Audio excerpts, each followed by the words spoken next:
This is the Be One Change One podcast, where our mission is to help listeners define values, practice integrity, and inspire change. Our vision is to mentor men and empower them to achieve more by taking responsibility for shaping their own lives. He's CAS, an evolving man who has been shaped by adversity and continues to grow through his imperfections. And he's Roscoe, an imperfect work in progress that tries to suck less every day. Between us, we have over 40 years of Air Force fighter pilot experience with countless hours as trainers, instructors, and mentors. Join us and learn to take responsibility for your own life as we dive into subjects from leadership to resilience to vulnerability. Be the one who changes their course. Be decisive, driven, and purposeful. Set the example for others. Lead. We wish we'd had this show when we were younger men. Be the one. All right, let's go, man. So for today's show, breaking out of the norm a little bit. Yeah. Nothing written down. Nope. Target of opportunity. Yep. Old friend shows up for what I consider to be one of the best redneck reunions in the world, and that's, of course, the NASCAR race. Boogity boogity. Yeah. Let's go racing. So Matt Kosto comes up here for the race every year, and I thought, man, it'd be great to just, if you could come, 18, 20 hours early or so, and we'll get you up behind a microphone and have you tell a story. And for the listeners, stay tuned, because when we talk about resiliency and positive mental attitude, this dude and then his wife, just by virtue of being attached, and then she has her own very unique story as well. You guys are going to hear a really cool story of resilience and how to remain positive through what I would say is life just kicking you square in the fucking nuts for, 15 years or so? Yeah, time or two. Yeah, it sucks.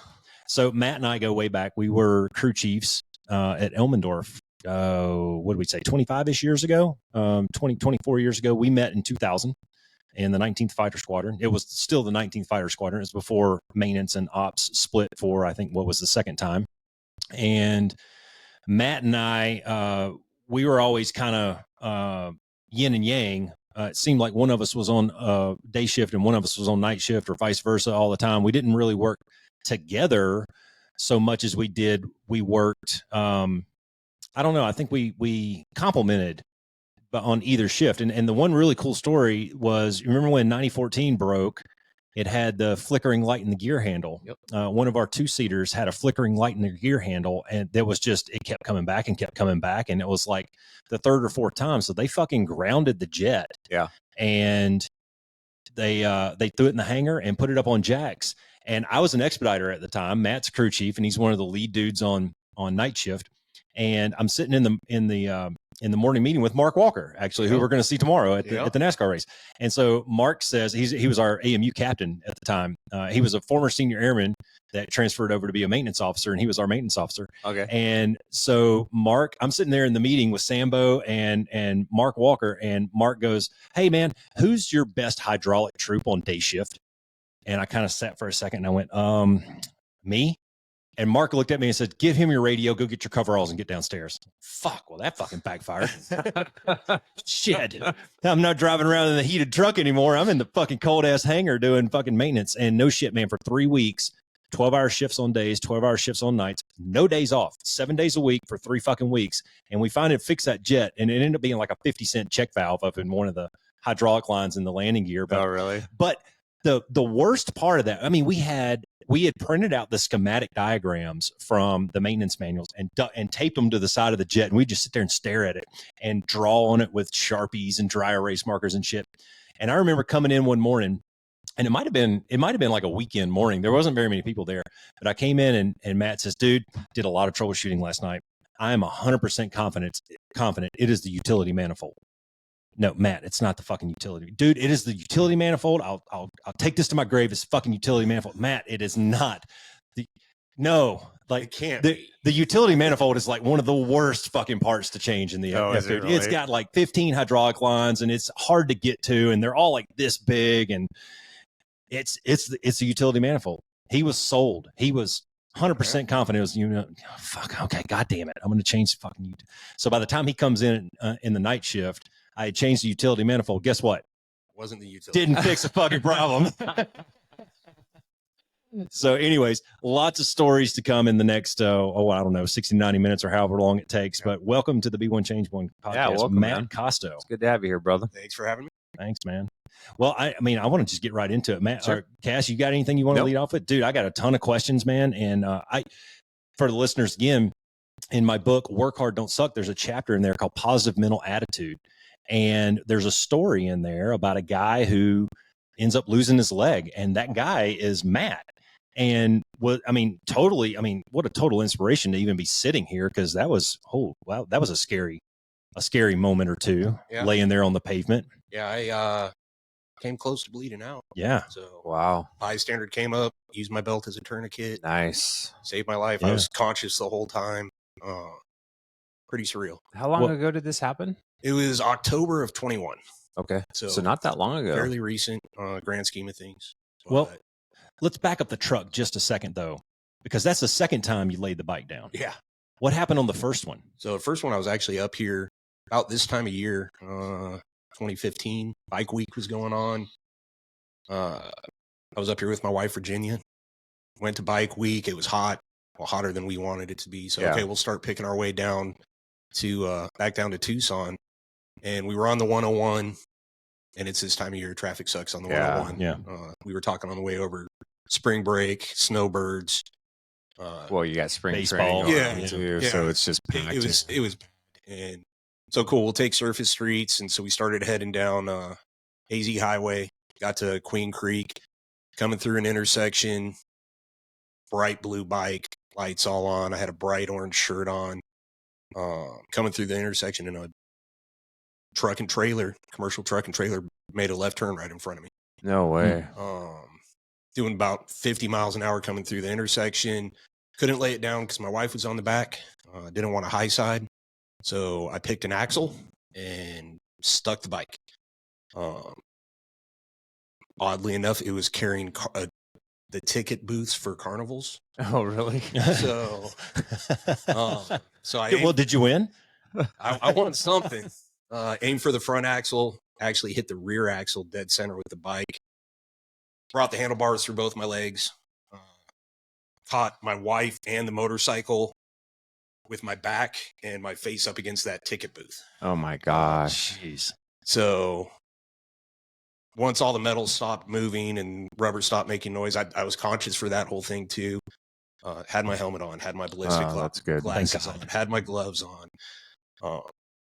I knew I didn't feel well, but I rolled over and my wife's covered in blood.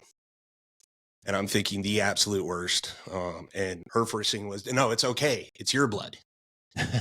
Well, that's refreshing. Honestly, it was very refreshing. So out of that accident, she got a pretty gnarly bump on her leg. And that was it. Wow. She has an angel over her, man. Her airbags worked against me, and my face got uglier than it was before. I got some pretty good cuts and stuff. But I stopped a motorcycle and two people using my face. Yeah. So that's pretty good. They were able to transport us right down the road from Chandler. Transported us. They sent me to the ICU, and the ICU's like, we don't need him in the ICU. He's fine. Yeah, I walked out of the intersection. The police officer came to take my statement, and he's like, I thought you'd be dead. With the amount of blood that was out there, because I had some pretty good head lacerations. Yeah. And I was like, no, I'm sorry. I don't know. Did you have a concussion or anything? No. Really? A couple years later, I had to get my spine fused, my neck fused. Yeah. Probably attributed to some of that, just that impact. Yeah. Well, I saw you not too long after that, and you had that neck traction looking thingy. So that was after my fusion. Yeah, the old fucking Iron Man or whatever. Yeah. So it was a bone growth stimulator. Okay. And that's, if you ever have to wear one, the doctor that made me wear it, he's like, all right, you put it on for a couple hours a day, wear it. You won't even know it's there. Well, when I'd put it on, I'd turn it on, and it sends a magnetic pulse across the implants. All you hear is tick, tick, tick, tick, tick, tick, tick, tick, tick, tick, tick, tick. And I tried to tell the doc, I was like, I can't wear it for hours on end. It's just ticking. And he's like, no, it doesn't make any noise. It's like, you don't have metal in your neck. Yeah, right. Well, keep on wearing it. So I did. But so I have a funny side story on that. We went down right after this had happened. I think it was right after your surgery, because you were wearing that neck thingy, right? And every time we go down to visit them, I would stop by the shopette and get a bottle.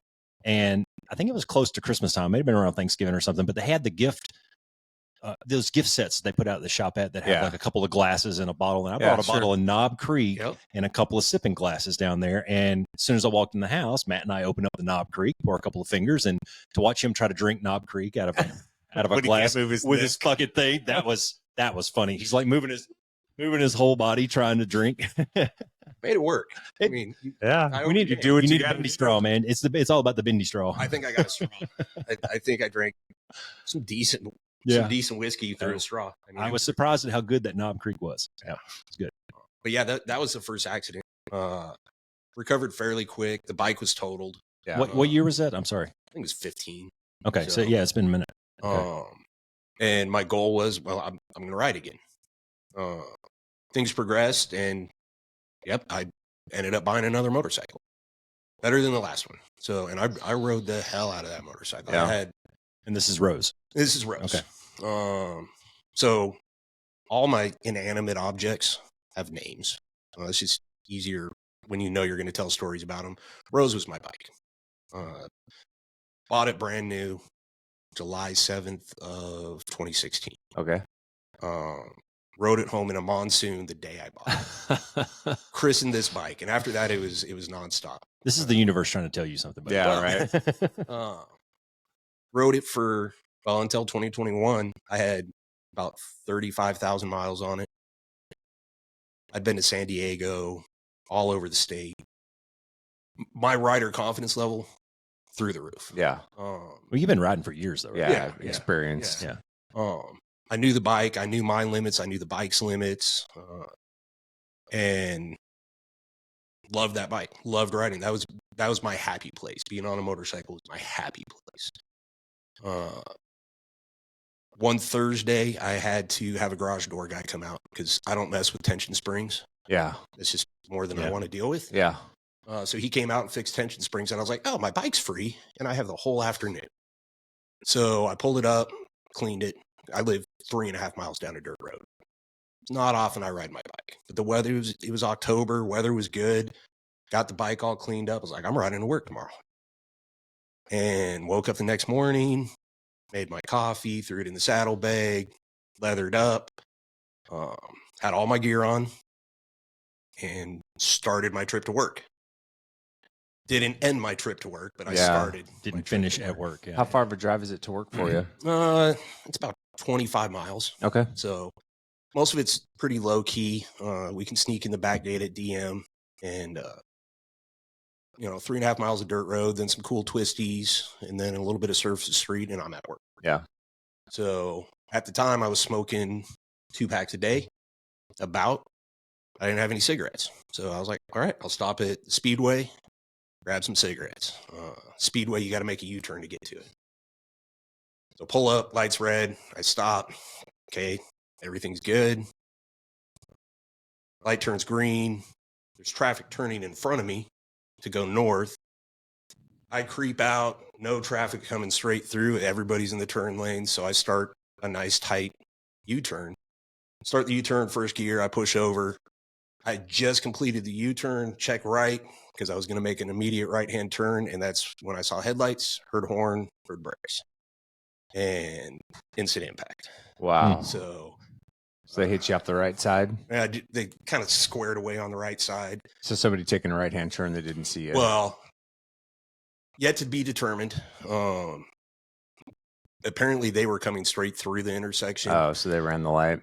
We don't know if they ran the light, if they came from a turn lane. When I started my turn, there was nobody coming straight. So, yeah, that's still under review. Okay. But I know for a fact that I got hit. Yeah. Got hit. It ended up spinning me and my bike sideways, pushed me down the road a little ways till the bike finally caught and Rose went flying and I went sliding. Once again, I had all my equipment on, helmet, glasses, gloves, leather jacket, leather vest, big boots. Once metal stopped moving and leather stopped moving, I went to stand up, got up on my forearms, got on my knee, went to, something wasn't right. I looked over and I had cowboy boots on. And the bottom half of my cowboy boot was laying off in the distance. Oh. And I looked down and I could see my sock, and my white sock was just a red sock. Yeah. So, all right, well, I'm not getting up. I hadn't fully assessed the damage. My jeans were still there. Laid down. I could hear traffic. I could hear things going on. I could hear people talking. Nobody was coming over to me though. So finally I just, hey, yell, hey, can anybody come help me? And a guy comes up, and the first thing he's wearing basketball shorts and a t-shirt. He's like, you got a belt? That's the first thing he asked me. Yeah, I got a belt. He's like, all right, I'm taking it. And he took it. I could feel him reach down, feel my leg, look for an artery, tied it off as a tourniquet. Who was this guy? Do you know who he was? So I got his name. Yeah. I got his info just via the police report. Because that's not something that I would say A lot of people know the how to mass do. populace of people Yeah. know how to do is apply a tourniquet. I guarantee you he has some sort of. Yeah, that's what I was getting at. He Military. had some kind of first responder or something. So it was Self-aid buddy care training or self-aid something. buddy care. Yeah. When he did it, I was like, all right. That's when it started to kind of set in on me. This isn't good. Something's wrong. And I still had enough adrenaline going. Yeah. The pain wasn't there yet. Yeah. You're still in shock. Well, I wasn't even in shock yet, which was the weird part. Yeah. So fast. Another gentleman came up. Hey, is there anything I can do for you?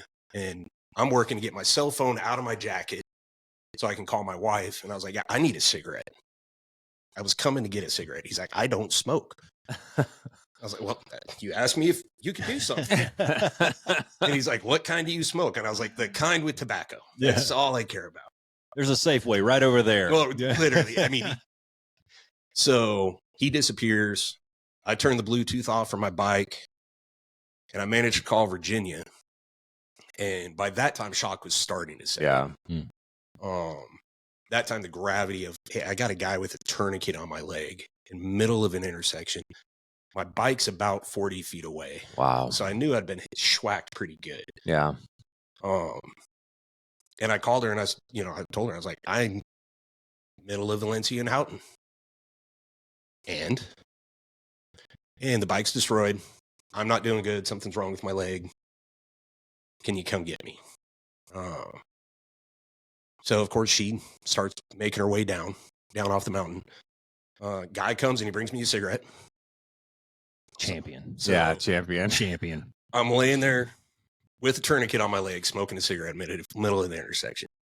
EMTs were delayed. They actually had a memorial service going on for fellow EMTs that morning. So it was a little bit of an extra wait. EMTs come up, and I'm still cognizant enough that I'm paying attention to people's expressions in their faces. EMTs are usually pretty collected. Yeah. Mhm. They've seen a lot. And the first one comes up, and he just kind of goes blank, kind of leaves. Next one comes up, he goes blank, and he comes and he's putting a medical grade. Will somebody tell me what the fuck is going on? And he got the medical grade tourniquet on, and he's like, all right, normally we cut people's clothes off in this instance. Like, I can't cut your jacket and your vest. It's heavy. Yeah. Heavy leather. I was like, all right. So I sat up and I took off my vest and I took off my jacket, and all the EMTs go even blanker. And they get the gurney out. They kind of splint my leg. And when they splinted my leg, they didn't splint my leg. They splinted my leg. As this just weird angle. Like, this can't be This is good. bad. Yeah. But while they're doing that, they actually let me finish my cigarette before they loaded me up. And I think it was, honestly, looking back, I think it was one of those, this might be the dude's last thing he ever does. Because later I found out I was in pretty bad shape. Yeah. They get me loaded up.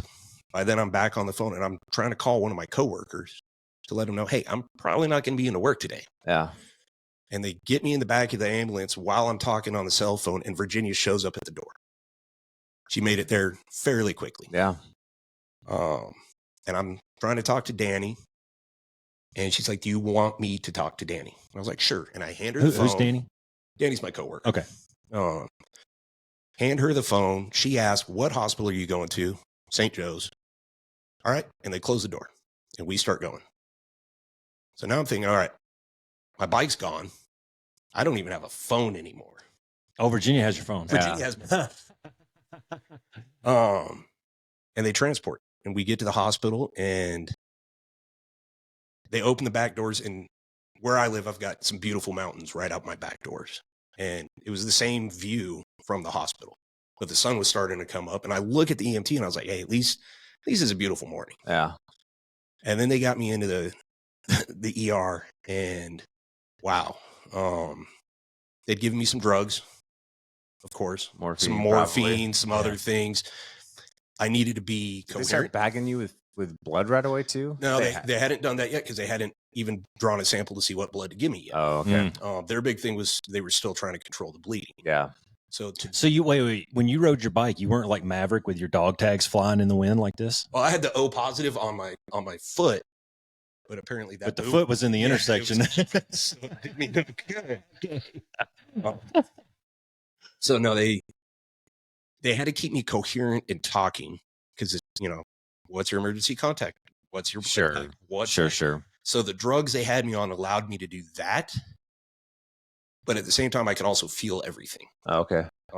And they were tying off arteries and reach, and it was just the most excrucigating thing. Oh my God, I can only imagine because they're reaching into your leg probably to do it. Yeah, right? Shit, they're reaching up in there because they got to snip that artery. They have the little. Oh, I still hadn't seen my leg. Yeah, I'm strapped to a gurney. And so wait. At this point, you don't know exactly what's going on. I don't. You know, you have a lower limb injury, and that's about it. I'm thinking, okay, I got a broken leg. Yeah, okay. Like some kind of compound fracture or something like that. Fracture or something. I didn't know the gravity of the situation, but I was talking to him, and it was oddly out of body because of the drugs I was on. Yeah. I could understand myself, but it wasn't my vernacular. Yeah. And I even told him, I was like, this isn't right. You got to get whatever drugs are in me out of me. Or give me more of it. I can still feel this. Yeah. Yeah. But I can't, I don't like this communication. The way it's going. And so finally they get me hemmed up enough that they could put me in a waiting area. And by now I'm full of drugs. I'm in full blown shock. You're still awake. I'm still awake. Okay. They put me through some imaging, MRI, CT, which is always fun when you're not on drugs. When you are on drugs, it's amazing. They didn't even ask if I wanted to hear music. So I couldn't pick my favorite radio station, nothing. They had me in a waiting area. Cop comes in to get my statement. And I told him I was going through an intersection. I got hit. I'm here now. That's what I know. Then I talked to this doctor comes in and she says, I haven't seen your leg yet, but it's pretty bad. I've seen pictures. I've seen video. She said, it's not looking good. She's like, this is my job. I can try to save it, but you're going to be in pain for the rest of your life. You're going to have multiple surgeries for the rest of your life. She's like, I'm probably going to have to amputate your leg. And I was like, well, shoot, dang. Yeah. Whoa. Pause. What went through your mind when she said that? Seriously, what went through your mind? The way she presented it was, you're going to have a lot of suffering or you're going to be an amputee. Like both these choices suck. This is like Biden or Trump. But so I know what being in pain's like. I knew I didn't want to be in pain for the rest of my life. Yeah. And at the time, I thought I knew prosthetics. I thought I could pick somebody out with a prosthetic out of a lineup. Later found out I was wrong. So she asked me, what are your thoughts? And I was like, I'm too young. I don't want to be in pain the rest of my life.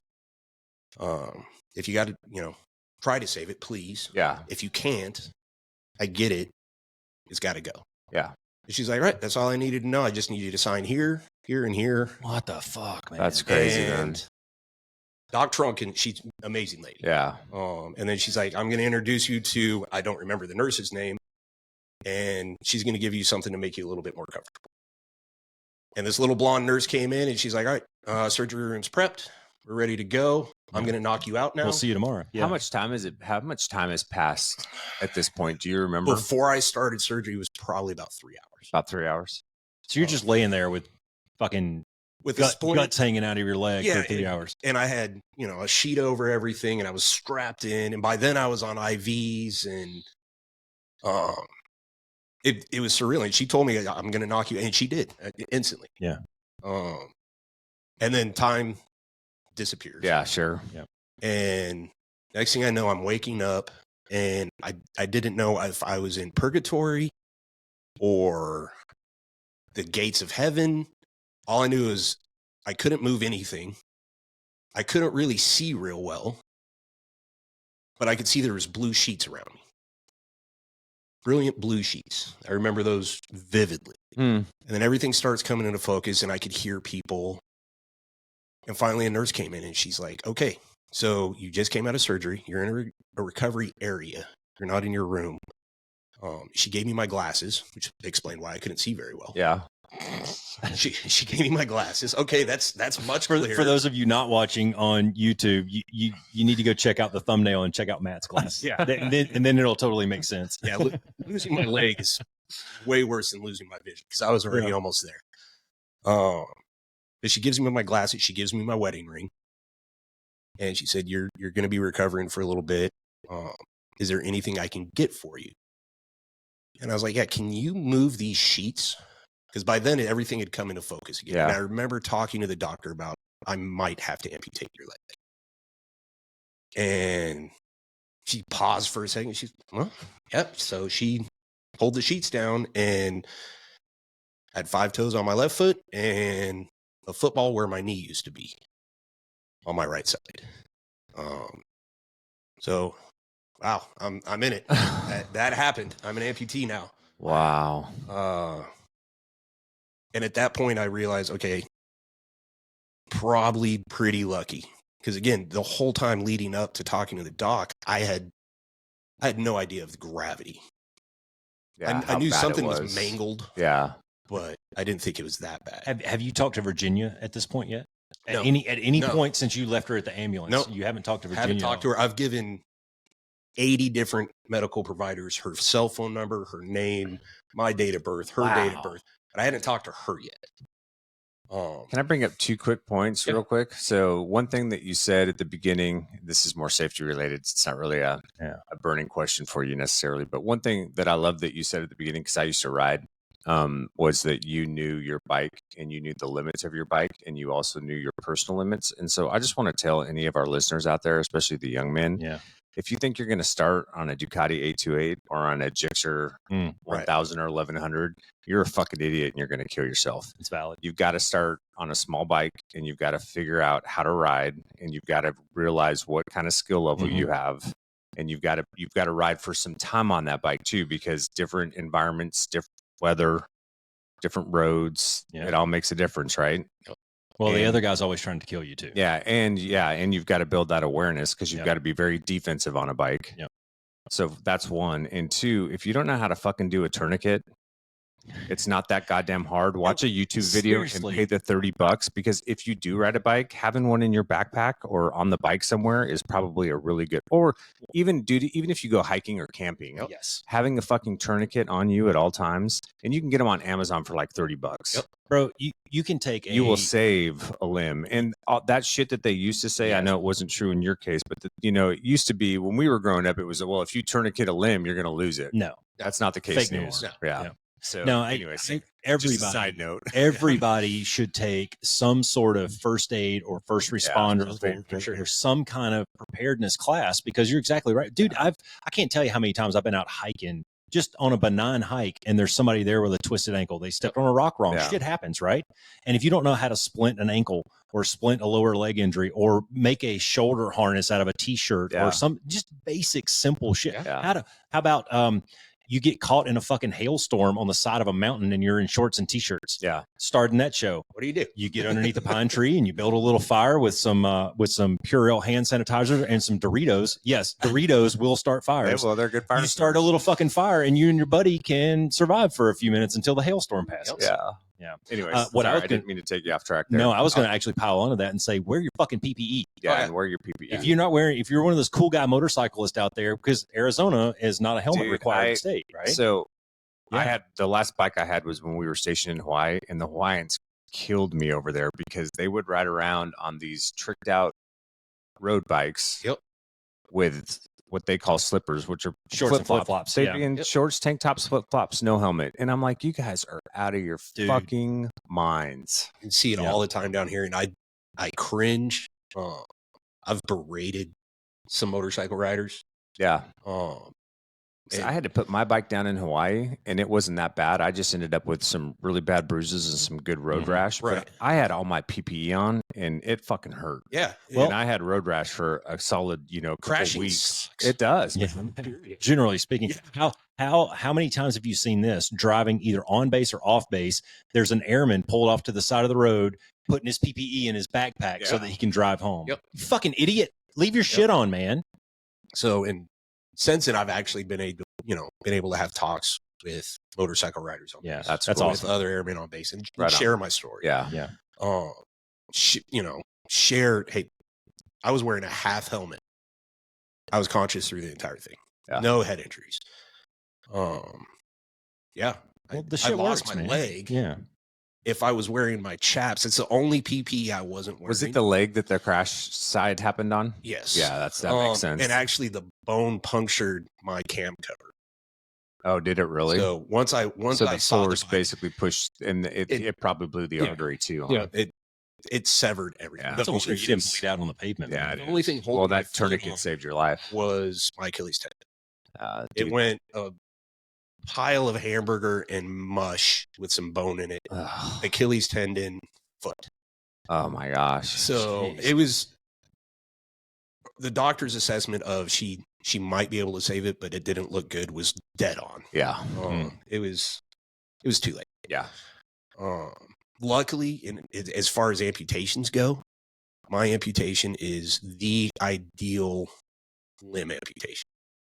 It's not a hand, so I still have dexterity. I can still use my hand. Mm-hmm. It's not above the knee or through knee, so I only have to worry about one joint of my prosthetic versus two. Yeah. And I actually have quite a bit of residual limb left. And just to save everybody time, if we talk about my residual limb or my nub, it's just Hank. Okay. My leg's name is Hank. This is all right. So funny story. The other day I told Cass that we were going to have you over on the show, right? And Cass says, okay. And I told him that you had at least 1.5 legs. Yeah. And he says, oh, is there any accommodations that he needs? I mean, is he like ambulatory? And I said, no. Him and his assistant, Hank, they'll be fine. We'll be fine. I was going to leave it at that, but I ended up telling him, I ended up letting him in on it, but we were going to tease Cass a little bit about you and your assistant, Hank. Yeah. So Hank is the nub. And then what's his girlfriend? So this current one is Artemis. Okay. So I name all the prosthetics. Yeah. And they all get female names. Right on. This one is the newest version. It's camoed out. It's supposed to be a hunting leg. So it was Artemis, goddess of hunting. Nice. That was kind of that thought. Yeah. The one before that was Peggy. For obvious reasons. Hank and Peggy, Peg leg. And Nick Derry, one of my buddies, actually came up with Peggy on that. Yeah. Where did Hank come from? I know the story. But okay, so World Series had just occurred. Braves had won. I'm laying in a hospital bed trying to think of how to bring my story about. I knew I didn't just want to call it a prosthetic or a nub or stump, mangled mess. So I was like, cool, we'll name it after probably one of the greatest Braves ever, Hank Aaron. Yeah. So, and then looking at it, the first time I saw it, the way the cut is and it was put together, it looked like a baseball stitching across the front of my leg. So it all came together. I was like, okay, it's Hank. It's Hank. But yeah, they got me in recovery. Going back to the story. Yeah. They got me my own room, and it's a hospital. Hospital rooms are not comfortable. No, they're not fun to be in. I had the remote, and I'm sitting there going through channels. And mind you, it's post-COVID, 2021. I could have 2 visitors a day.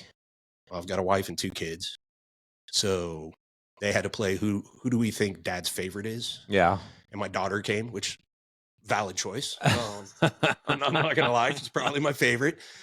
Sorry, Jack John. Yeah, I love my son. Yeah, but my daughter came with my wife. Well, so I didn't realize that sex was a sport, but Matt has sex trophies that he also calls his kids. Oh, nice. Yeah. So my kids, my daughter's sex trophy number 1, my son's sex trophy number 2. After that, I stopped winning or something happened. I don't know.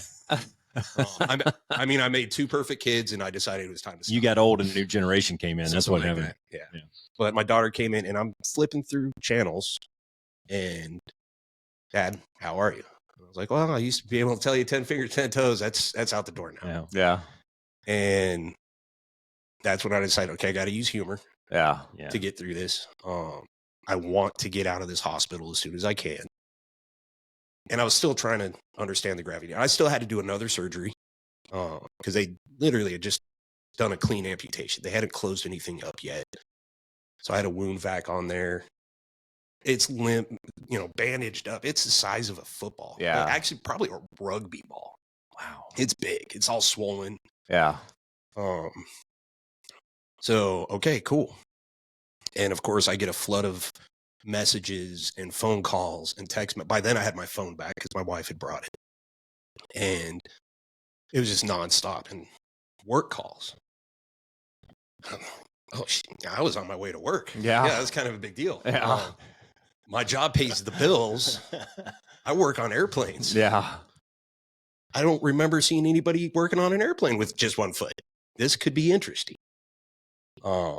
Work calls, and it was the chief. He calls me up and he's like, all right, Danny, let us know what's going on. Give me the full rundown. So I was like, well, I'm missing a foot. Well, do you have any idea where you left it? And it was one of those, okay, well, you're a civilian employee because I work civil service. Yeah.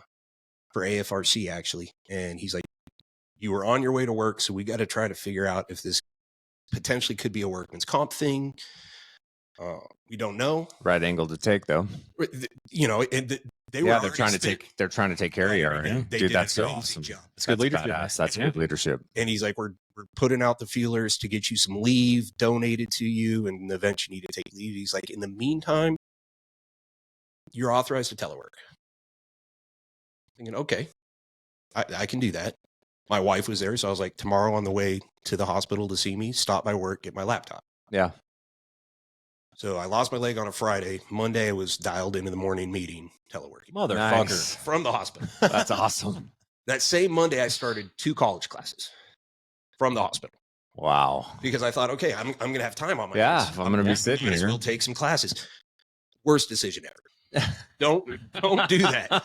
That directly affected my GPA. But I remember the day one of the class, it was Embry-Riddle, online course, and we had to do the video introduction. Hey, my name's Matt. This is the degree I'm going for. This is how old I am. And I started off as, hey, I'm Matt. As you can see, I'm in a hospital. We'll get to that in a minute. And explain my story, explain my degree. And I was like, and about the hospital? Yeah. So Friday, I lost my foot in a motorcycle accident. So we'll share more about that throughout the course of the class. And the instructor got on there after I submitted. She's like, all right, nobody has any excuses ever again. No doubt, right? And I felt bad because everybody in the class is like, oh. I'm not trying to shit the bigger turd here. Yeah. I'm just saying, I mean. But it was one of those, so I can telework. I can do schoolwork. About day 3 in the hospital, I was like, man, I don't know if it was laying in the bed. Something didn't feel right.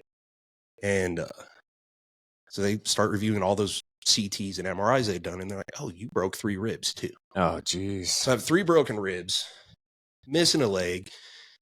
They told me until I could get around on a walker and go to the bathroom by myself, I was in the hospital. So Sunday, before I even had my second surgery, I was out in the hallway with a walker. Using a walker with one leg when you've always had 2, and not using a walker ever before. Right. That's a learning experience. I'm sure it is. Well, also, you've got upper back injuries from your previous 3 broken ribs. Yeah. Yeah. But I did it. Yeah. I was able to ambulate, able to go to the bathroom, and I was like, all right.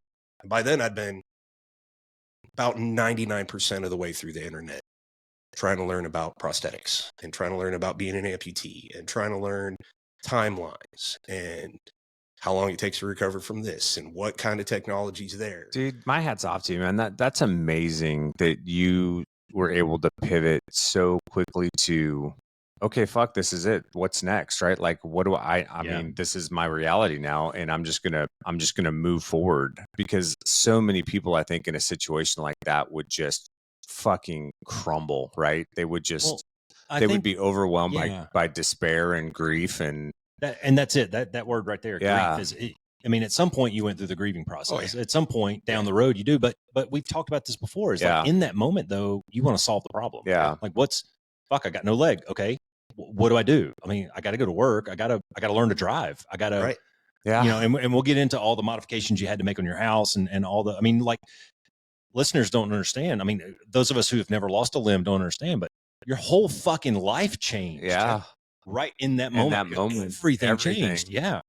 Jesus. Yeah. That's crazy, man. Oh, but you have to face it head on. And being in aircraft maintenance for almost 30 years and a very analytical mindset, work directly with engineers. So I wanted to know, okay, what's the apologize right now. Yeah.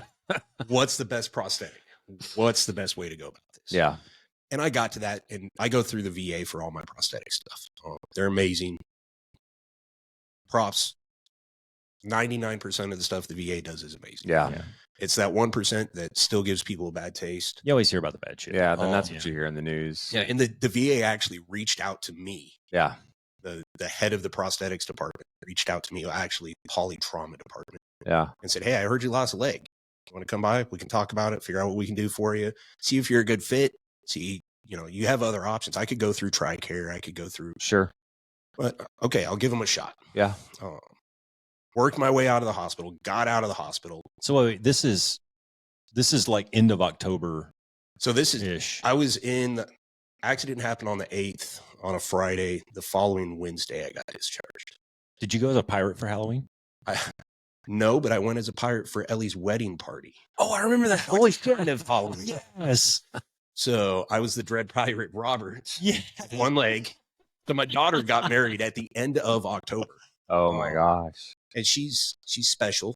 And she had it was a monochromatic wedding. And instead of having a wedding reception, we had a costume party. Nice. And my wife was Princess Buttercup and I was the Dread Pirate Roberts. Nice. But it was cool because I walked her down the aisle. That's awesome, man. Rolled up as close as I could get with the wheelchair, got the walker, used the walker, got her down the aisle. First dance, did the first dance with my daughter. And I stole a little old lady's cane so I could do this dance with her. And I realized I was kind of awkward. So in the end, my daughter's just kind of holding me up, which was, looking back at it, okay, I held her up for her whole life. Yeah, and right. now she's holding me up. That's cool, man. That's awesome. Yeah. And then I had to make a speech and allergies. So Cass, you may not know this. You haven't put two and two together yet, but when we talked about turning passion into profit a while back, Ellie, his daughter, was the one I was talking about. That was the phenomenal artist that became phenomenal tattoo artist. Tattoo artist. Yeah, exactly. So she took her passion for drawing and art and turned that into a profitable business. Yeah. So, but I was able to be there for her wedding.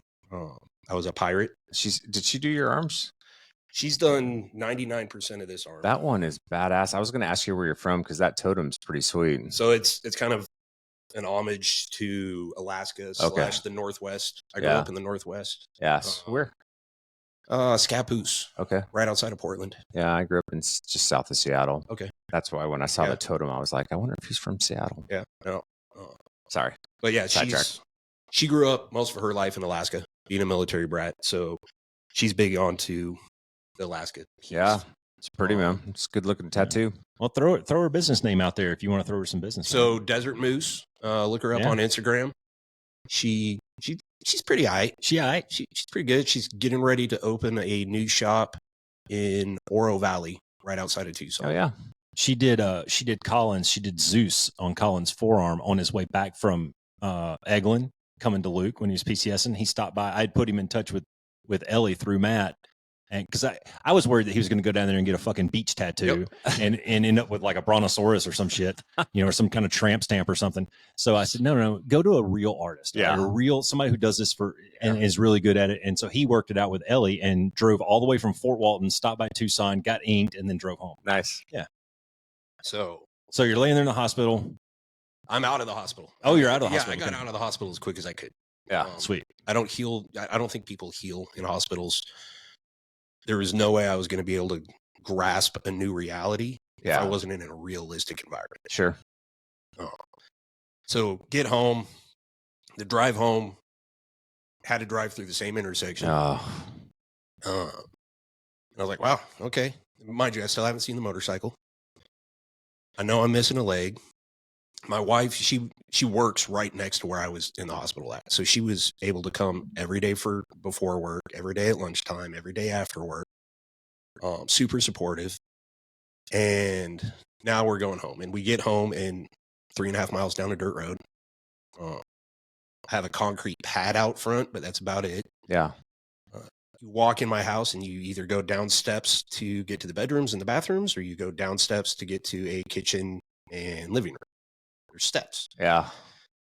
And I'd practiced on steps for about 5 minutes at the hospital. Yeah. And I was like, all right, this is going to be rough. Yeah. So I chose, all right, I'll go down towards the bedroom and bathroom. I'm probably going to need that more than I need a TV. And got into bed. Pain was definitely an issue to begin with. I'm sure. Phantom pains were huge. I was medicated. I didn't really like the medication, though. Didn't like the way it made me feel. Explain that phantom pain for a second. So phantom pain, before Hank was born, I had a foot on that leg. And when Hank was born, foot's gone. Yeah. But I can still feel it. That's so weird. Like it itched and shit like that, right? Yeah, I never really got the pain piece. It was more of a phantom sensation. There would be some really severe cramping that would probably qualify as pain. It would feel like my foot's cramping. Because his nerves are just fucked, Yeah, right? yeah. His nerves have to relearn. And it would itch. At night, it would get cold. That's so weird. Because mind you, I'm covered in blankets, but my foot, my mind is telling me there's no pressure from a blanket on my foot. So it feels like it's sticking out. So it's sending a signal to my limbs saying you're cold. Yeah. So I would be, and at first I didn't know how to deal with it. Then I was like, what? So what would I do if I had a foot there?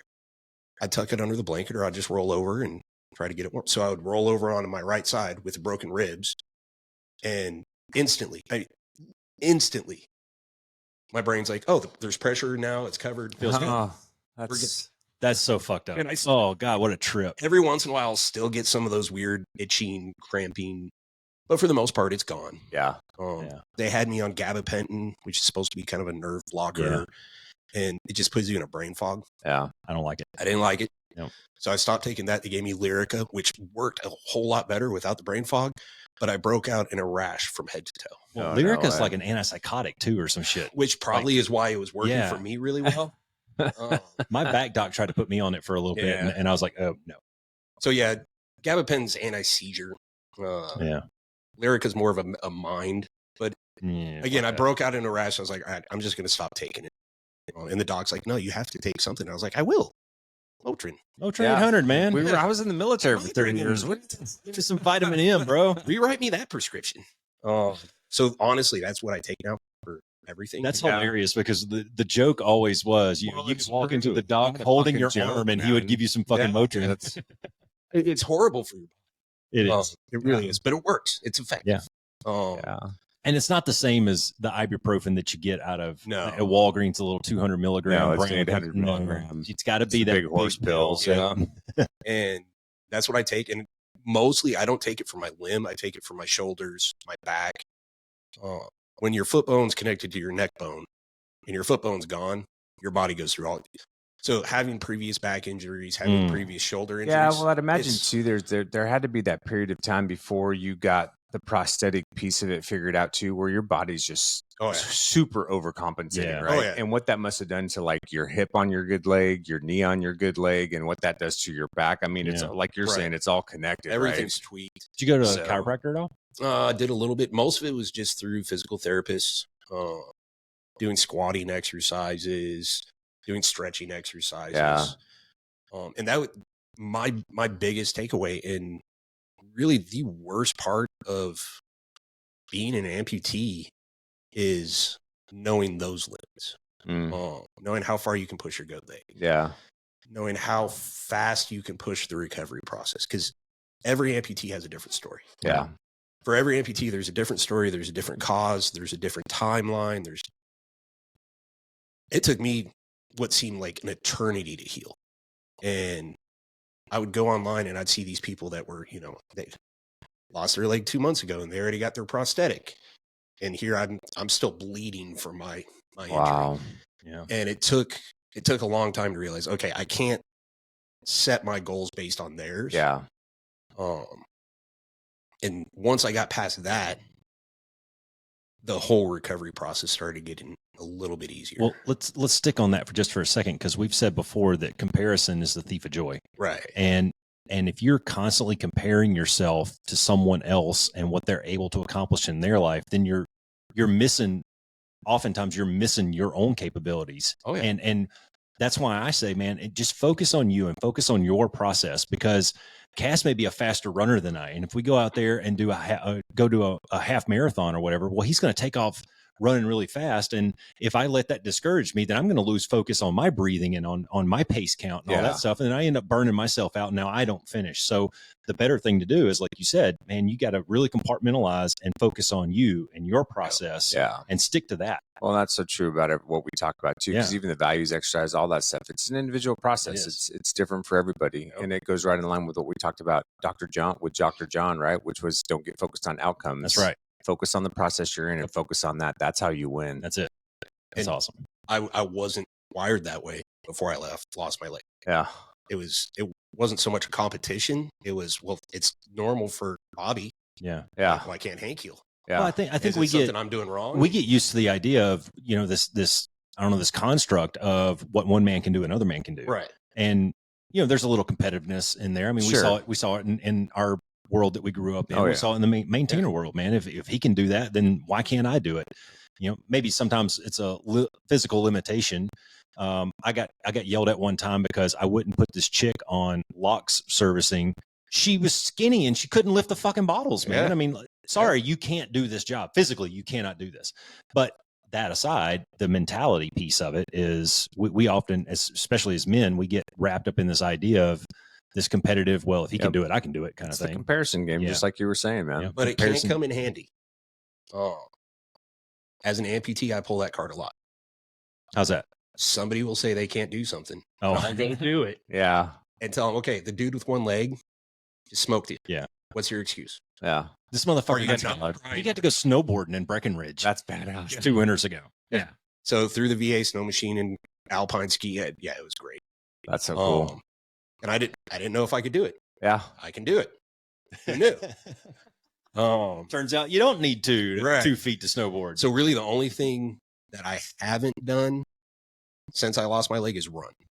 Well, see, but that goes right with what we talk about too, right? Like if you don't know until you do it. That's right. You don't know until you try. So you got to get out of that comfort zone, right? Yeah. You're never going to find out until you step outside of being comfortable, fat, dumb, and happy. Yeah. This is why I knew you'd love this conversation.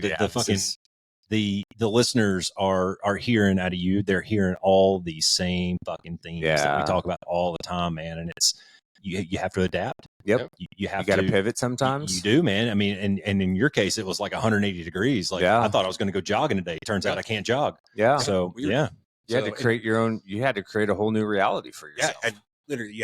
I had to learn to walk. I had to. You had to rebuild your fucking house. Yeah. I had to learn how to take a shit.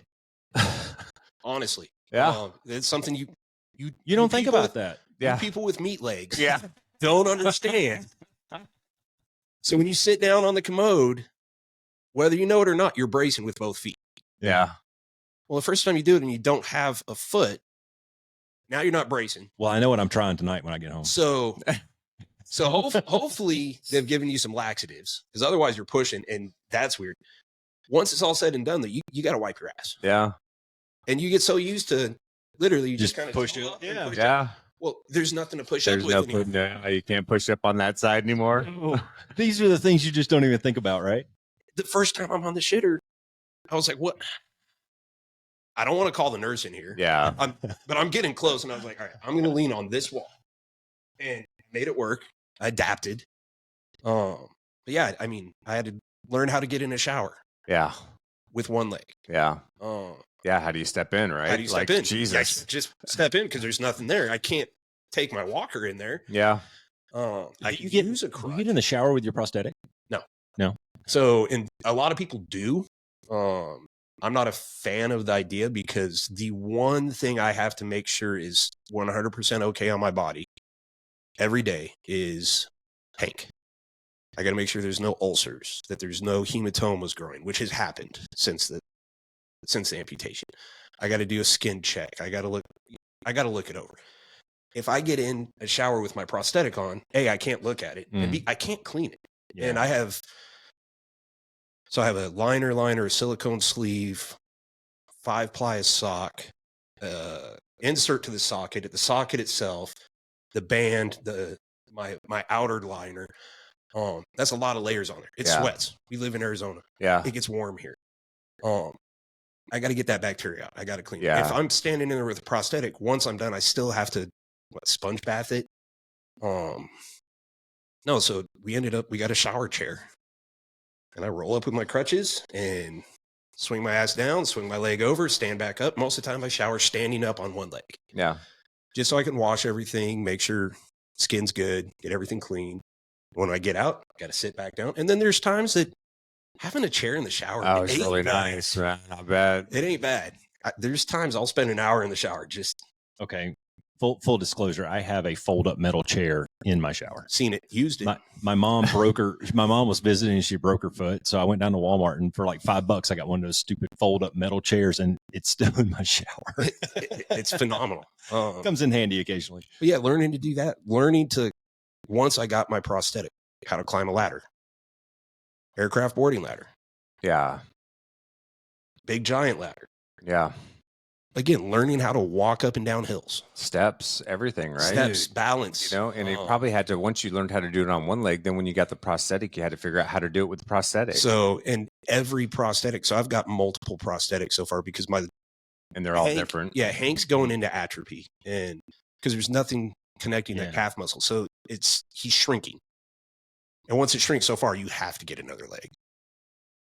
I could probably just get a new socket, but again, I'm very analytical. And I'll go to my prosthetist and tell them, this foot's great. But the rebound gets a little bit tough on the back end when I step in a hole and it will actually catapult me out. So I want this foot. And I'll give them the specs for the foot. And they're like, well, the VA doesn't use those feet. We don't even know what. And I was like, well, here's the salesman's card. He's up in Mesa. He'll come down and work with me on this foot. VA is now using that foot. Nice. Get done. Go to the next socket. Okay. The suspension on this one's good. But I still have some volume shift throughout the day. Instead of just using a passive suction, like a gas mask valve in it, I need something more. So now I have a vacuum pump. But to do that, I got to have an external sleeve on there. And most of those bunch up. Well, they found one and, hey, give this a shot. So I gave it a shot. Now the VA issues that to a lot of them. Nice. So I'm kind of their guinea pig because I give them that feedback. Yeah. I work with a lot of amputees, both through the VA and outside of the VA. And there's some of them that lost their leg years ago. Still haven't walked. Well, I can never get a leg that fits right. Well, it hurts. Yeah, you lost your leg. Yeah. It's not going to hurt. Great. Yeah. And there's so many people that will get on there. Well, your prosthetic leg should never hurt. No, it's going to work with your team. Give them that feedback. And the VA is phenomenal for that. And I've had the same team at the VA for all things prosthetics since I started. Wow. Which is kind of unheard of with the VA. Most of the time you get shuffled, and even your primary care providers can constantly change. Yeah, sure. The prosthetics team, same group of folks. My physical therapist is the lead of the department. Nice. So it works out really good. And they're open to feedback, and they'll send me to Snowmass to go skiing. They'll send me, it's amazing. That's so cool, man. And then we do peer support groups, virtual peer support groups. So once a month we'll get online, and it's a bunch of veterans that are missing limbs. The facilitator, he has 10 fingers and 10 toes. So fuck that guy. Yeah.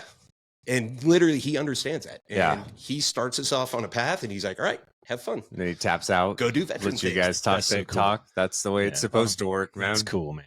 So, and you put that, you can have a conversation. I can talk to you guys all day about prosthetics. Yeah. I can talk to my entire team about prosthetics. They all have 10 fingers, 10 toes. Until you talk to another amputee, you don't really get the full experience. Well, how could you? Right. It's just. And we meet, I met some guys, we went to Palm Springs. Me and my wife went to Palm Springs the spring after I lost my leg. I didn't even have my prosthetic at the time. Went to an amputee coalition national conference. Like, I want to learn more. Yeah. That seems like the place to go. Yeah. So we went. I learned a lot, but I also made some connections with folks there. One's a bilateral below knee amputee, has been almost his whole life, and he's in his 60s. One of them he's below knee, lost it due to in multiple reasons but I met a group of guys that actually live in Tucson. Nice. And so we get together about once a month, grab some beers, shoot the shit. How's things going? Oh, it's going bad. What's going good? What's your wins? What's your losses? Yeah. So building that community just makes it that much easier to cope. Yeah, that's so important, man. It helps you understand everybody's different in their cause and their effect and their timeline. Yeah. Going online. And you're not alone in it either, right? There's got to be a lot of shared experiences too. But if you go into like the Facebook support group, sure, it's shared experiences, but the internet has destroyed a lot of that personal connection. Yeah, exactly. We say that all the time. And with that gone, and I'm kind of sarcastic every once in a while, and I'll try to type something and I realize, it didn't come out sarcastic. It came out asshole-ish. Yeah. And okay, maybe I was being an asshole. So delete, backspace, and I'm not conveying it. Whereas if it's personal and with a group of people it's just so much easier to convey. It's hard to convey intent in tone. Yeah. Right. Online. it's and you the demographic there is so diverse. Some people's triggers. Oh, sure. Somebody's gonna get pissed off or hurt.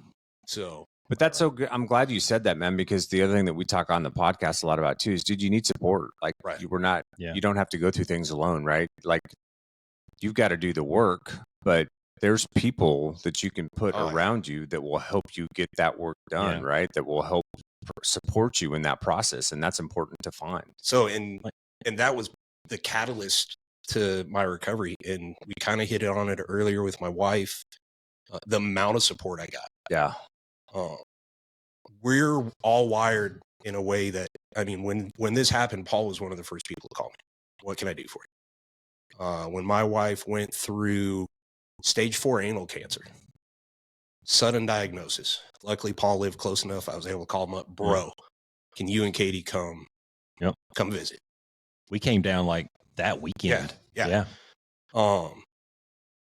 And my wife's battle, because she did it during COVID. Peak of COVID.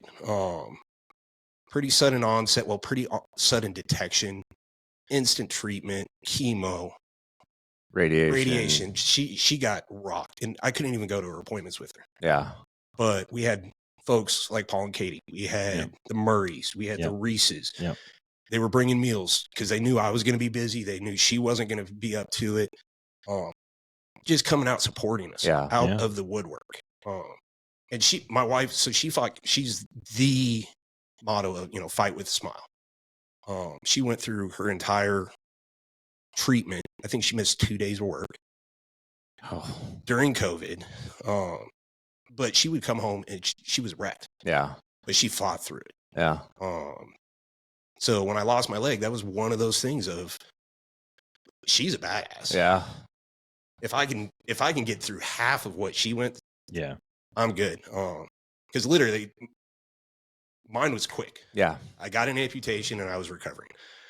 She had doctors literally poisoning her and trying to kill things for months. Inside her. It just nonstop. That's a long process for her. That is. Yeah. So, well, I don't want to gloss over the fact that you said that I was one of the first people to call you, and then Katie and I came down there to see V when she got diagnosed and when she found out.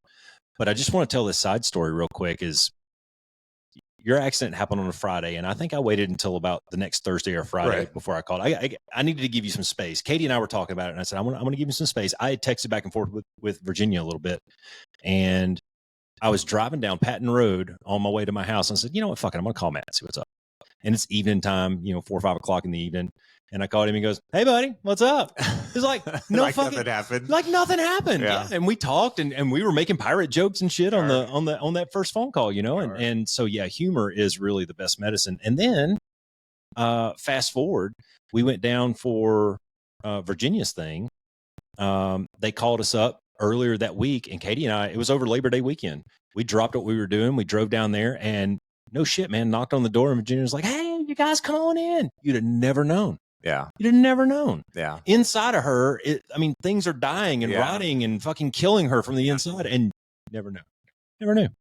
So that's what I talk about when we talk about positive mental attitude. Yeah. Because, you can waller in self-pity and bring yourself down, or you can try to cheer yourself up. Yeah, but here's a question for you, brother, because I'm sure that there had to be some days where it was a little overwhelming or frustrating or devastating. And how did you, what would you do to get through those times? So that's where life does not suck comes into play.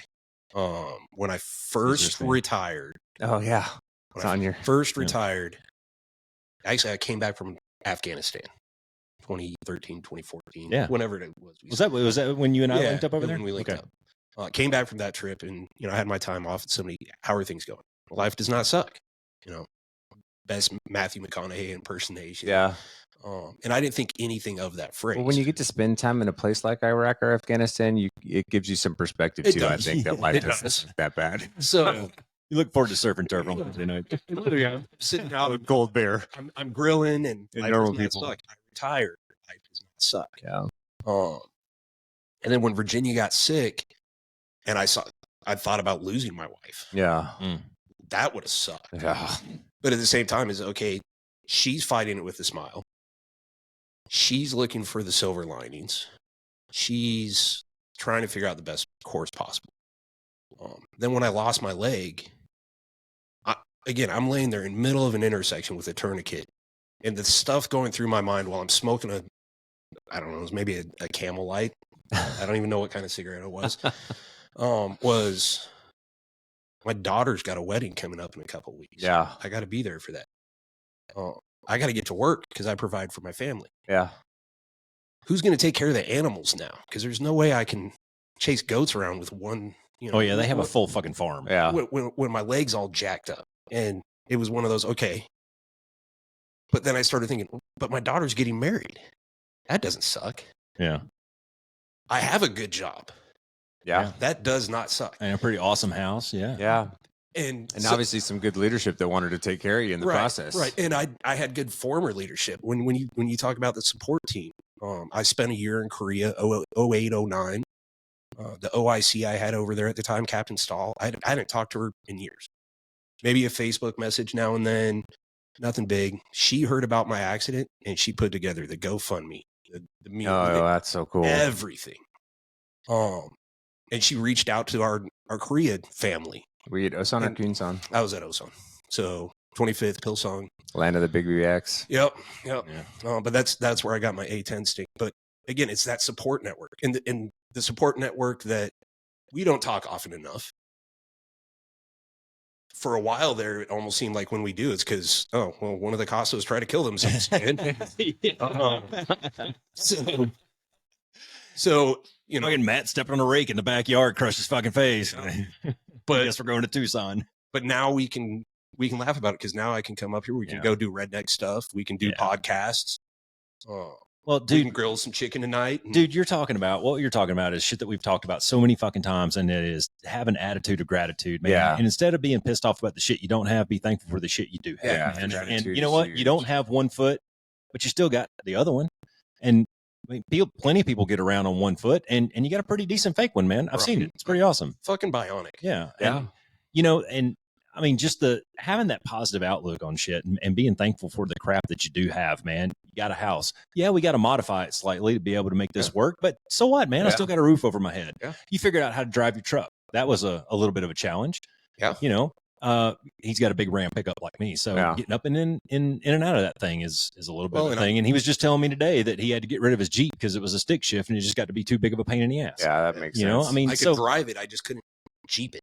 Yeah. So, but my wife wanted kitchen counters. So Jeep went and she got kitchen counters. Yeah, there you go. They're nice. I think Katie and I would have had a different conversation. Yeah, we talked about that too with Doc John though too, like the gratitude piece of it, Exactly. man. Right? Like Fifi brought it up. Right? Fifi did bring it up, and there's maybe a couple of things that you don't do or haven't been able to do, like run. You're probably not riding a bike anymore, I would imagine. That's probably so. I literally, if you took every other vehicle off the streets in Southern Arizona, I could still ride a bike like nobody's business. Yeah, I will not based on other people. Yeah, sure. Everybody trying to kill that's legit. I'm not going to try to and it's life again. It's so bad here. That's why I did not get a bike when I got here. When I saw people driving here, I was like, "There's no way somebody's going to kill me." I'm thinking about getting one of those little neighborhood putters, just to putt around out there. But I don't think I could get on the roads out here. I'm a 4-wheel kind of guy, man. I'll drive my Can-Am like a bat out of hell, and I'm pretty sure that dude just ran out of talent that we were racing earlier. Now, we weren't racing. We were. But back to one of us was racing. One of them. Back to the gratitude piece, man. It's like you were talking about with the shower. It's like, oh, dude, I can just sit here and enjoy the shower. Right? Look at the inside, that's man. Badass, man. And so, I was grateful that work did let me telework until it got old. So I'm an aircraft mechanic. Yeah. I'm not directly turning wrenches every day. Most of it's advising people, but I do that by going out and talking to people. Right. Yeah. I can't do that from 21 miles away from work. Yeah. Yes, I was dialed into meetings. I was looking up blueprints. I was talking to engineers, but I wasn't at work.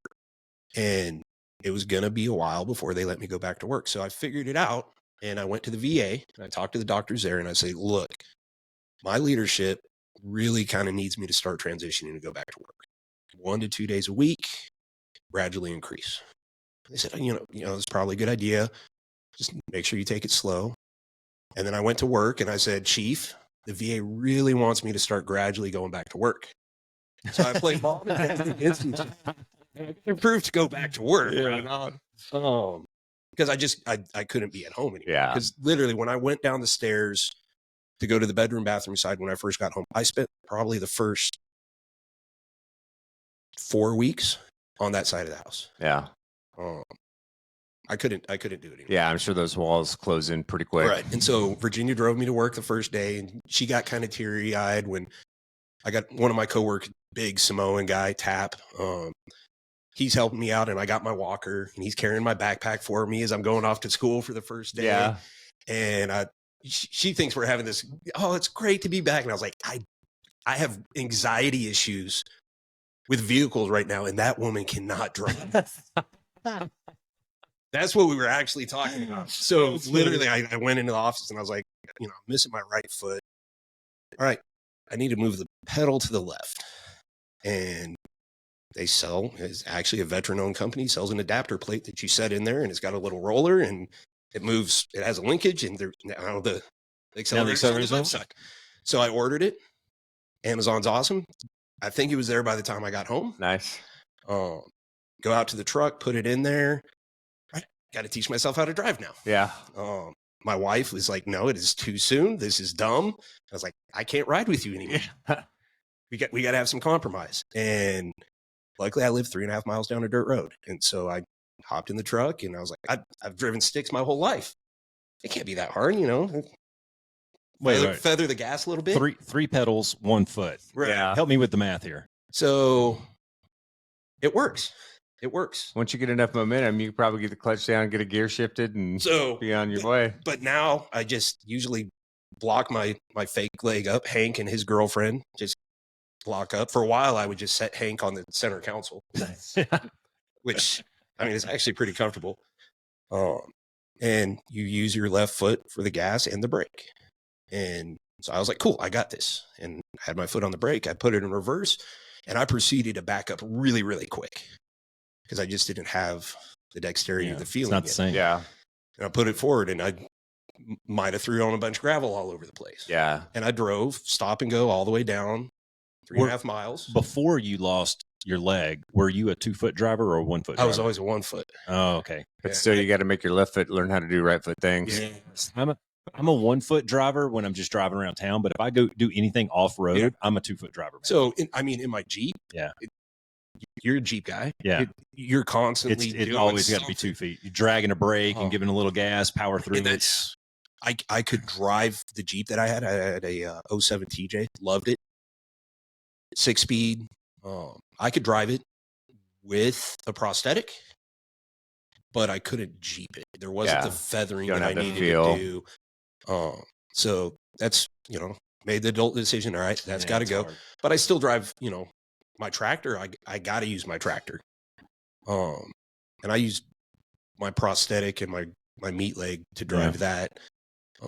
I'll still drive anything that's out there. Sure. It just, sometimes it's a little different. Yeah. When I'm a passenger, really one of the most comfortable things is long trips with your knee bent the whole time, it just hurts. So a lot of times it's easier to just take off your prosthetic. Well, every vehicle's a recliner when you only got half a leg. And if you're a passenger, you just pop open the glove box, shove Hank in the glove box. You got a recliner. It works really well. Katie we're getting ready to get the Can-Am, bring it over here. And Katie says, is Matt going to be able to get in the Can-Am? Is he going to have enough leg room? I said, what are you talking about? She goes, well, I mean, he's got a prosthetic leg. Katie, he's got less leg than you have getting in there. So, I mean, he has 1.5. You got 2. He's going to be fine. And worst case, I just take it off. Yeah. So, well, last year at the NASCAR race, you sent me a picture after the race. You were sitting in the front seat of your truck with Hank up on the dashboard. Yep. Just resting. Do what you got to do. Sometimes my feet hurt so bad I wish I could take them off and just throw them in the ice box or something, let them cool off. And there's perks to. I don't want to say handicap disabled. There's perks to being disabled. Yeah. Parking sometimes can be a pain in the butt. Yeah. Especially when you got a big full size 3/4 ton truck. Handicap parking spots are a lot bigger. Yeah. They're a lot closer. Yeah, they're wider. When you go to concerts and stuff, usually you can get in and out a little bit quicker. Yeah. There's certain perks to it. I 10 out of 10 don't recommend anybody do it for those perks. Don't get me wrong. So young people, if you're looking for the easy button on how to park closer at the fucking mall, this is not the way to do it. Not the way to do it. But at the same time, it's one of those. There's stuff available that I have to be able to utilize sometimes. Sure. So it's a growing experience, but. Well, you're what, 3 years into it? A little over 3 years. October will be 3 years, so 2.5. Okay. Yeah. So I mean, it's probably going to be an ongoing process, especially as you age and your body's just naturally you're not going to be able to do or probably you're not going to be able to compensate for a lot of the things that you're compensating for now.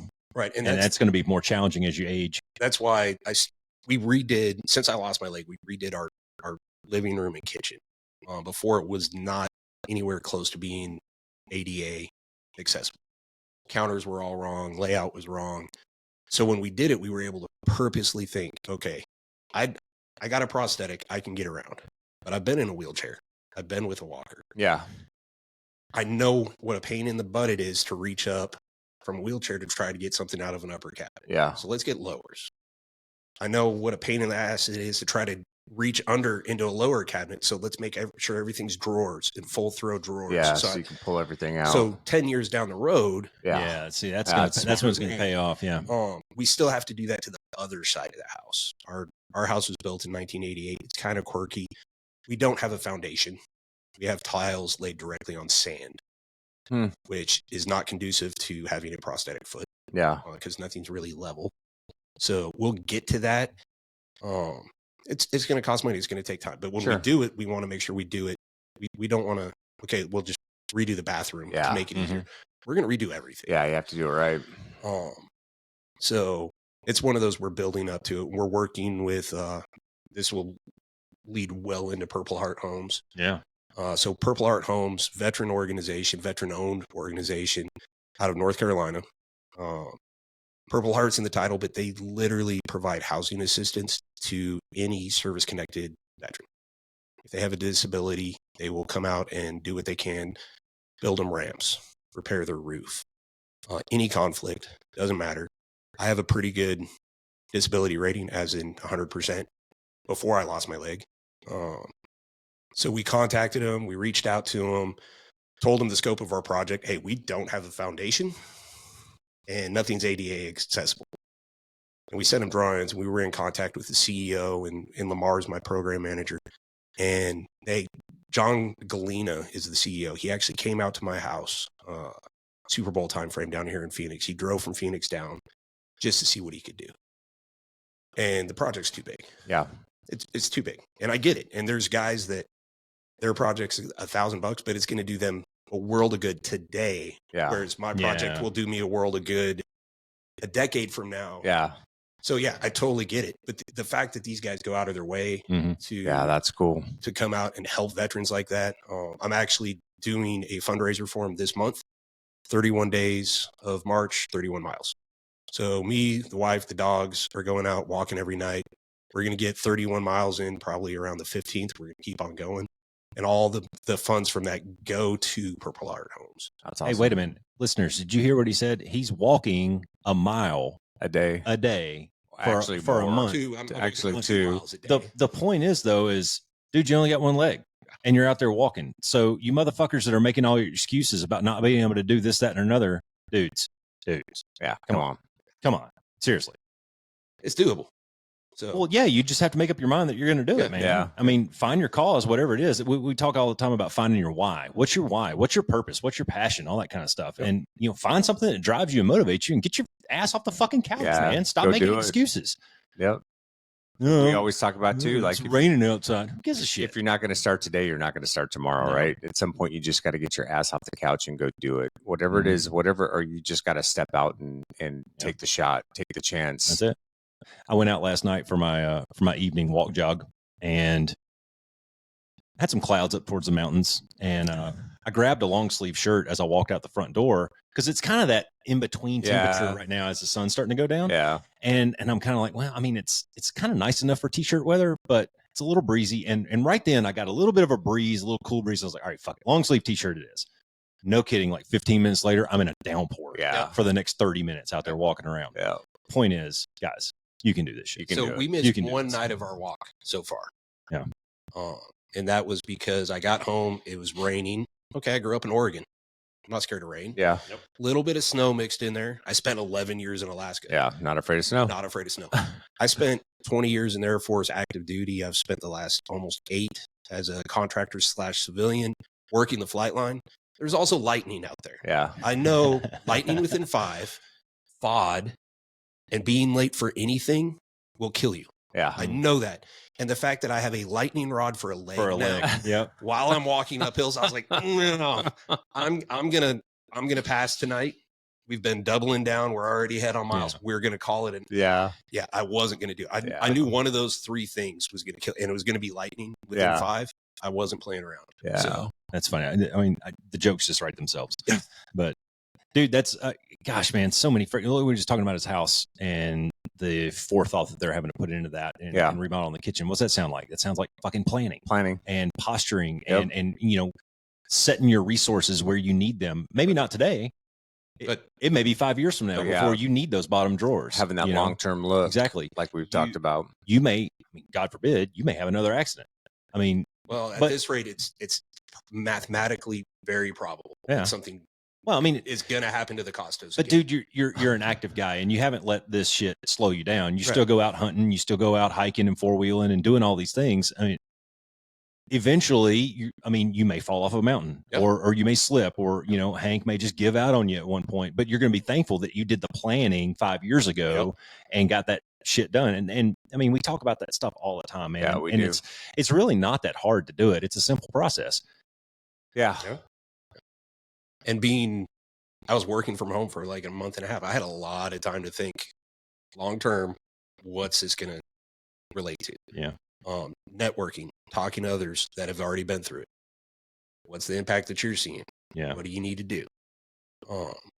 Lots, I was a captive audience to the internet and did a lot of research and learned a lot. But a lot of it's just, okay, this doesn't work. Yeah. What do I got to adapt to do? Are you saying that the internet is more useful than just Facebook and Instagram and porn? Well, what he's going back to too, though, is what we talk about in planning, right? Is you've got to gather, or not even just planning, but anything, right? Like if you're interested in finding another career or pursuing another career path, what do you need to do? You need to reach out to people. You need to gather information. You need to get information and figure out, hey man, let me get all of this information together and figure out what this really tells me. And then let me distill it down into what matters to me. Yeah. And then see if that's the direction that I need to try or not, or that's the direction we need to move out in or not. Right. Rather than just sitting there going, oh, well, woe is me. Or, not doing anything and just going, well, this worked for him, so I'm going to do that. Well, his situation could be completely different from yours. It may not be it could be apples, but you don't know if you don't try. Yeah. You don't know if you don't try. And if it worked for him, fuck it, give it a shot. And maybe it doesn't work for you, but maybe it does. Or maybe some of it works for you. Right. And I was going to bring this up. I'm glad you brought that up. I was going to go back to it when you were talking about you went to that conference to be surrounded by other amputee people, right? And meet people and network. And I was going to go back to guys, build your tribe. Yeah, if you are, I got this kid staying in my house this weekend who wants to be a fighter pilot. And so we were talking a little bit last night, and I said, dude, I mean, one of the best things you can do is just ask questions, talk to people, find people who are in the biz and start asking questions, man, because it's okay to have an idea what you want to do. But if you don't have any awareness on how to get there, then, I mean, it reminds me of Hamsters when we interviewed Hamster, and he was talking about when he got to college and there was the junior or senior that was getting a pilot slot. And he's like, okay, show me what you did. Give me your notes. Show me what you did. And that's what I'm going to do. Yep. Like copy this fucking resume. If that was for you, that's what I'm going to go march out and do. That's it, man. Find your tribe. And if you can't make it up on your own, copy somebody else and then figure it out from there. Yeah. But the importance is ask questions. And keep your options open. That's a good one. Yeah. Being flexible. So I work the A10 program right now. A10s are going away. It's coming. The modern warfare battle space just doesn't really call for their specialty anymore. Yeah. And it's not a very survivable aircraft. Yeah. Ukraine's shown us a lot of things about combat and what can happen. So it's time to move on. That's been my bread and butter since 2011. It's going away. So I could figure out what aisle I want to work at Walmart, or I can go learn a new airplane. So Monday, I actually start a C-130 J model transition course. Nice. And I'm going to learn a new airplane. I don't have a job lined up. There's not even any openings, but I know AFSOC's coming. Yeah. I know they're bringing some gunships. I know we're keeping some rescue footprints. I don't want to leave Tucson. Okay, let's learn a new airplane. Yeah. An airplane's an airplane. You've done it. You've learned an airplane literally from the inside out. Literally. And then learn how to drive it. Then learn how to drive it. And then, here's another new airplane. Yeah. So I've done that 3 times. Keeping all those options open. Yeah. And again, it goes into future forecasting and trying to figure it out. Again, I have an awesome leadership team that when I told them, hey, I'm going to do a J model class for 2 weeks. I'm going to be out of hide. They're like, all right, have fun. Yeah. Let us know what you learned. If you need anything, let us know. Yeah, but that falls in line with what we talk about too, which is, hey, don't be afraid to pivot. And if you are going to pivot, sometimes you've got to do some things to set yourself up for what that pivot's going to be. Education, we've talked about. Maybe you need to go out and get certification. Get some kind of certification, right? There's steps you can take to get to where you want to be. You just got to figure it out and then move out and do it. Here's the bottom line, man, is your life is not going to change until you change your life. That's right. And if there's something you want, you got to go fucking get it. Yeah. Sitting there on the couch, staring at Hank, waiting on shit is not going to solve your problem. Yeah. You got to be proactive. You got to put rubber on pavement. You got to get up and do shit, man. Yep. And I had this conversation with Caleb this week. He told me this long story about something that he failed hard at this week, which was very comical, but we were able to laugh it off. But he texted me the next day something about that event, and we were kind of laughing. And I said, look, man, I mean, in order to do great things in your life, you're going to have to do hard shit. Yep. And if you're not willing to do hard shit, you're not going to get great things. Yeah. It's simple math, dude. It is. It's true. It's really simple math. It's a platitude, but it's very true. Sometimes platitudes can be true. Yeah, they can. I mean, there's a reason that they've been said for thousands of years sometimes. You're absolutely right, Roscoe. Dude, what else you got, man? I mean, holy crap. We could probably keep going for another hour. Oh, yeah. Easy. Jeez. Who do you got in the race tomorrow? So I'm a 48 fan. Okay. Period. He's not doing awesome. He's not doing awesome, but he's a Tucson boy. Yep. I was a Jimmy Johnson fan forever. Yep. And it just so happened they threw a Tucson kid in there, and I was like, all right. So, I mean, Logano's looking strong this weekend. I think him or Larson's probably going to make something happen. I'm a Larson guy, man. I loved it when he came back. Yeah. After he sat that year out. Yeah. I loved that redemption story. And I've been a Team Hendrick fan because I like Rick Hendrick. I think he's a fantastic fucking leader. Yeah. And I've actually got a screenshot of his 10 rules to leadership in there. And one of them is give guys a chance. And when he brought Kyle Larson back after that whole debacle and what ended up probably being a big misunderstanding, but not to get into that, but when he brought him back, put good gear underneath him, and you saw how good that boy could drive. Oh, yeah. Oh man, is he a race car driver, dude. I just, the things that he did, and I really thought, did you watch the race last weekend? I did. Dude, I thought Reddick was going to chase him down. Yep. But to see what Kyle Larson did, and I was watching the times up in the upper left go from, he had like a 0.8 second lead on him that went down to 0.3, and then he bumped it back out to about 0.8. And he's just managing his shit. He's like, okay, well, I'll go a little faster now. I'll back off a little bit. And he was taking these big sweeping arcs into the turn to take all the air off of Reddick's car so he couldn't get in there. And then just drop right down. And then right on the last lap, you thought Reddick was going to give it one last push, and he blocked him just like that. And you're like, dude, you can't fuck it. There's no defense to that. Yeah. You got outdrove. Oh, no defense. He was like old boy in the Polaris on the way over. He lifted at the wrong time. That dude ran out of talent. So, sorry. But no, tomorrow should be fun. And again, life does not suck. Going out to a race, being able to spend the friends day prior. We're going to see Mark, the same OIC that we had up in Alaska 20 plus years ago. That's cool. He was actually at my retirement, sitting front and center as the deputy commander when Paul was, he officiated my retirement. I did the retirement. Yeah. So we've had a couple. Yeah, we meet up in some weird spots, but we've got history with Mark. It'll be good to see him. He's good people, man. See Miss Jody. Yep. So right on. See some friends. But well, it's good to have you, man. And I tell you what, we ought to have you back and bring Virginia in. Yeah, because I'd like to hear the story from her side of view, from her point of view, and go because. It's one thing for you to go through the thing. And I remember going through it with my back to a degree. Katie went to Walmart and bought me a cane and then ordered off of Amazon this whole kit that had like a sock putter on her thing and all kinds of weird shit. And she called it my old man starter kit because I was broken, dude. Yeah. And I had one of those cardboard boxes that like a 12-pack of Cokes come in. Yeah. And I'd kind of torn the top off of it, and I could throw my iPad, my can of Skull, my spit bottle, my TV remotes, all the shit in there. So I got a cane in one hand and my box of stuff in the other hand, hobbling around the house like this.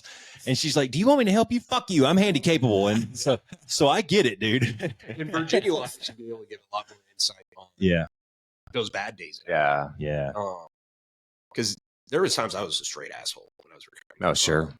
At one point, I was in a prosthetic for a couple months. I was walking. I was doing all the normal people stuff. I took my leg off one night and a hematoma grew on the end of my leg, about the size of a goose egg, just instantly.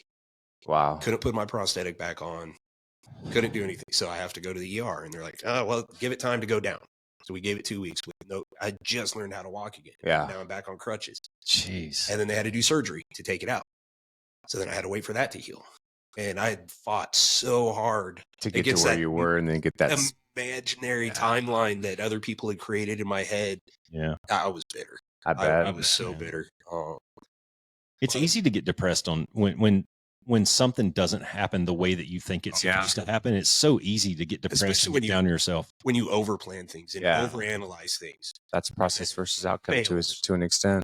It was devastating. Yeah. Well, you know what, Cass, a good topic for maybe a short episode would be expectation management. Yeah. That'd be, because that's so important to set your expectations in accordance with your capabilities. Sure. Well, and setbacks are going to happen.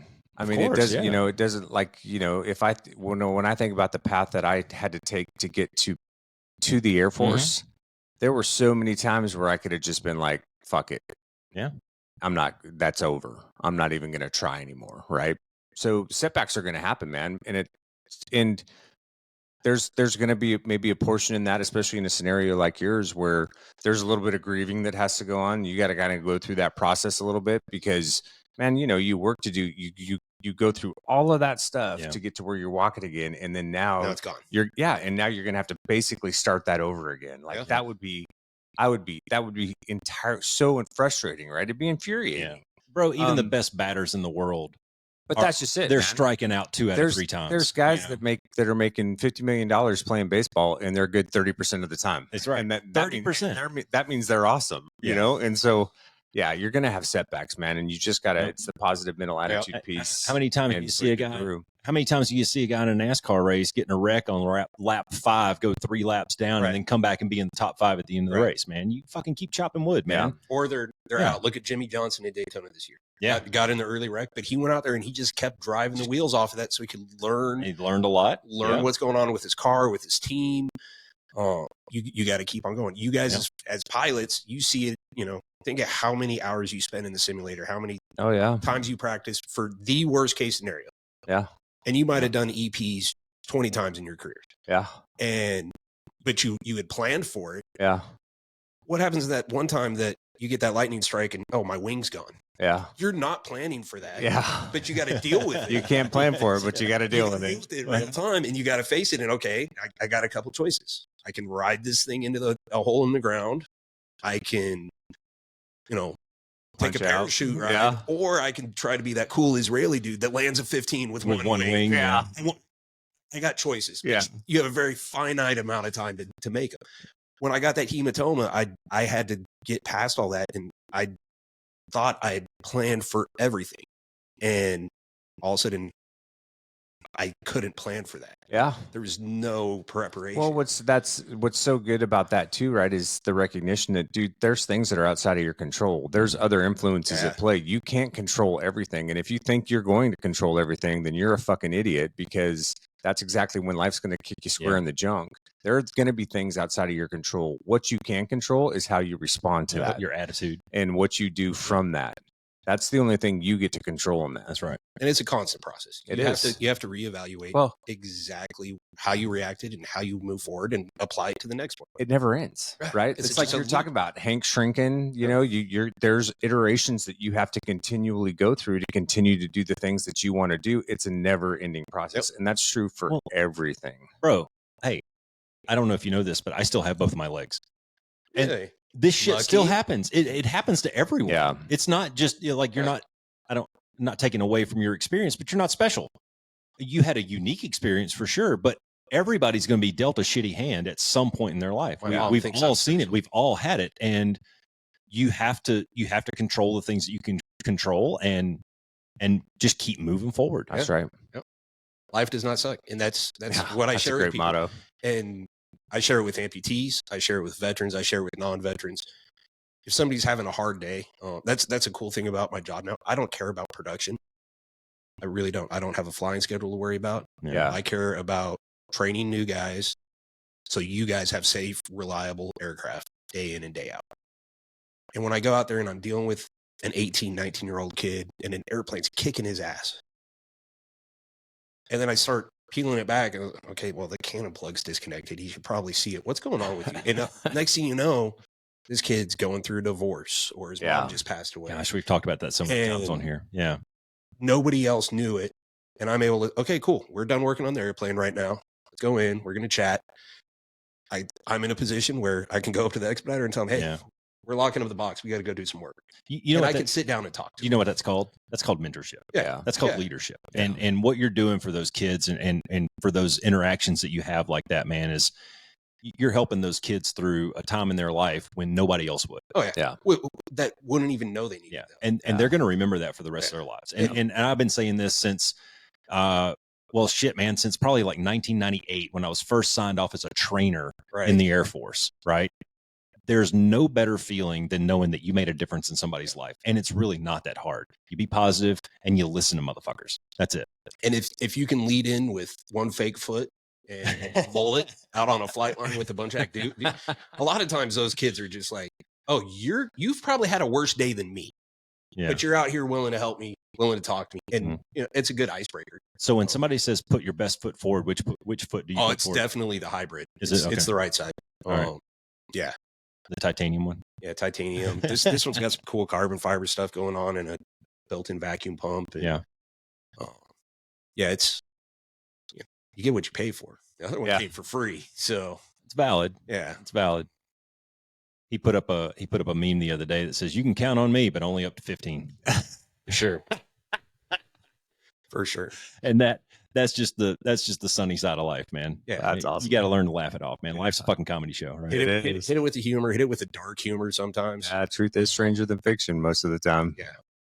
Cash, you got anything else? No, dude, it was an honor and a pleasure to meet you, brother. Thanks for coming on the podcast, man. I really appreciate it. It was great to get your story from you. Awesome to be here. We'll figure out a time to get Do you have wifey out here? Yeah. Do you have any kind of platform where people can reach out to you if they just want to chat or anything? Do you want to give any of that stuff up, or do you want to kind of?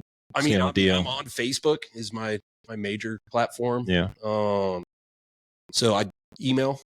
Okay. It's a good one. Throw that out there for the people real quick. mkostoak@gmail. Okay. Yeah, that's a good way to reach me. Biggest one, almost all my info's on Facebook. So if you hit up Matt Kosto, I'm the only one that's in Tucson. Go to Paul's page. We're friends. Yep. Hit me an invite. I have it pretty secure because I have a bunch of asshole friends that post inappropriate stuff. I may or may not have started that show once or twice. So it's locked down. So until we're friends, it's kind of weird communicating. Yeah. But yeah, hit me up and share stories. If other people want to have other conversations or have that friend that's struggling with something. Yeah. I do a lot of that kind of work. Get referrals. I am a certified peer visitor with Amputee Coalition. Oh, that's cool. So I got training that I can get people engaged with some resources pre-amputation, post-amputation. Right on. That sort of things. And if I don't know, I'm willing to pick up a phone and call people that do. I'm never the smartest guy in the room, but I have a really thick Rolodex. Sweet. Right awesome, man. What else? No, it was awesome, bro. Dude, that was awesome. Hey, dude, we at the end of we sign off every show with "Be the change," and you've inspired me, man. You are being the fucking change out there. So and being the one. Thanks, man. Thanks for you. So be the change. Yeah, be the one, man. Thanks for flying with the Be One Change One podcast. If you got something out of this show, then be the one and share it in your circles of influence. You can be our wingman through our website at www.b1change1.com. That's B and the number 1, change and the number 1.com. We invite you to be the one and join our fighter squadron on social media at B1Change1 on Facebook, YouTube, and Twitter. You can follow us at Paul Roscoe White on Facebook, Instagram, and LinkedIn, as well as Roscoe's website, www.paulroscoewhite.com. You can email us from the website and please leave comments, share, and ask questions, or leave ideas of things you would like to discuss on future podcasts. Most importantly, be the one that helps us win the algorithm by leaving a review on whatever platform you're listening on. Thanks for joining. Until next time, be the one.